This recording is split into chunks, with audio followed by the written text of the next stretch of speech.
kumpirmado nang ang hiwalay na talaga sina Sian Lim at Kim Chu. Isa sa mga araw na ito ay magsasalita na rin ang aktres. Ito pa ang ibinalita ni OG Diaz sa kanyang latest vlog, na aniya ay ayon daw sa kanyang source na common friend nila ng Kim C. Isa sa mga araw na ito ay magsasalita na rin finally si Kim Chu.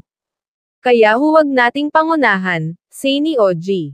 Matagal nang araw hiwalay ang dalawa at hindi lang daw maamin ni Kim. A friend of mine, and a friend of Sian and Kim Chu told me, na totoong hiwalay na si Kim Chu at si Sian Lim. Hindi lang maamin ni Kim Chu kasi nga pinoproseso pa ni Kim Chu. At si Sian Lim, hindi mo rin siya maasahan syempre na magkomento or magbigay ng kanyang statement tungkol dito, sabi ni OG. May 2 months na raw na hiwalay ang Kim C at nauna lang daw ng kaunti sina Daniel Padilla at Catherine Bernardo. Ang dahilan umano ng breakup.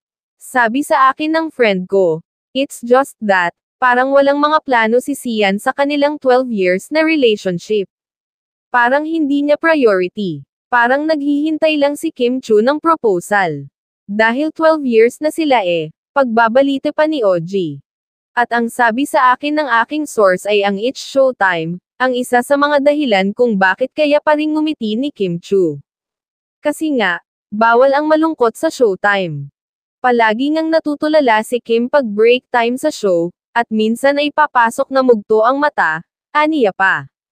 Ikinwento rin daw sa kanya ng friend niya na sobra raw magmahal si Kim, at totoo raw na binibigay lahat ng aktres kapag nagmamahal.